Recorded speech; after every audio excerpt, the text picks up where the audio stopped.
ਸ਼ੁਰੂਆਤ ਜਿਹੜੀ ਹਰਜੋਤ ਸਿੰਘ ਜੀ ਕਰਦੇ ਜਾਈਏ, ਆਕਸਫੋਰਡ ਹਾਈ ਸਕੂਲ ਦਾ ਸ਼ੂਟਰ ਈਥਨ ਕਰਮਲੀ, ਇਸ ਨੂੰ ਅੱਜ ਜਿਹੜੀ ਸਜ਼ਾ ਆ ਉਹ ਸੁਣਾਈ ਗਈ ਆ। ਇਸ ਕਰਮਲੀ ਨੇ 15 ਸਾਲਾਂ ਦਾ ਇਹ ਜਿਹੜਾ ਮੁੰਡਾ ਹੈ, ਇਸ ਨੇ 4 ਮਿਸ਼ੀਗਨ ਦੇ ਸਕੂਲ ਦੇ ਆਪਣੇ ਸਕੂਲਮੇਟਸ ਆ ਉਸ ਨੂੰ 30 ਨਵੰਬਰ 2021 ਦੇ ਗੋਲੀकांड ਦੇ ਵਿੱਚ ਮੌਤ ਦੇ ਘਾਟ ਉਤਾਰ ਦਿੱਤਾ ਸੀ। ਹੁਣ ਇਹ 17 ਸਾਲਾਂ ਦਾ ਹੋ ਚੁੱਕਾ ਆ ਤੇ ਹੁਣ ਜਿਹੜਾ ਇਸ ਨੂੰ ਕਹਿੰਦੇ ਵੀ ਸਜ਼ਾ ਸੁਣਾਈ ਗਈ ਹੈ। ਕਹਿੰਦੇ ਵੀ ਸਾਰੀ ਉਮਰ ਇਹ ਵਿਦਆਊਟ ਪੋਸੀਬਿਲਿਟੀ ਆਫ ਪੈਰੋਲ ਜਿਹੜੀ ਸਲਾਖਾਂ ਦੇ ਪਿੱਛੇ ਰਹੇਗਾ।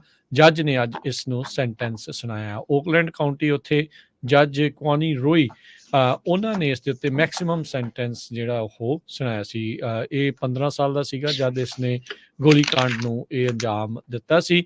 ਕਰਮਲੀ ਨੇ ਇਹਨਾਂ ਜਿਹੜੇ ਨਾਲ ਦੇ ਆਪਣੇ ਸਾਥੀਆਂ ਨੂੰ, ਸਕੂਲਮੇਟਸ ਨੂੰ ਕਤਲ ਕਰਨ ਦੇ ਮਾਮਲੇ ਵਿੱਚ ਫੀਟਲੀ ਸ਼ੂਟ ਕਰਨ ਦੇ ਜਿਹੜੇ ਚਾਰਜਿਸ ਦੇ ਵਿੱਚ ਗਿਲਟੀ ਪਲੀ ਕੀਤਾ ਸੀ। ਮੈਡੀਸਨ ਬਾਲਡਵਿਨ 17 ਸਾਲ, ਟੇਟ ਮਾਇਰ 16 ਸਾਲ, ਹੈਨਾ ਸੇਂਟ ਜੂਲੀਆਨਾ 14 ਸਾਲ ਤੇ ਜਸਟਿਨ ਸ਼ਿਲਿੰਗ 17 ਸਾਲ, ਇਹਨਾਂ ਨੂੰ ਇਸ ਦੇ ਮਾਰ ਦਿੱਤਾ ਸੀ ਤੇ 7 ਹੋਰ ਜਾਣਿਆਂ ਨੂੰ ਜ਼ਖਮੀ ਦਿੱਤਾ ਸੀਗਾ।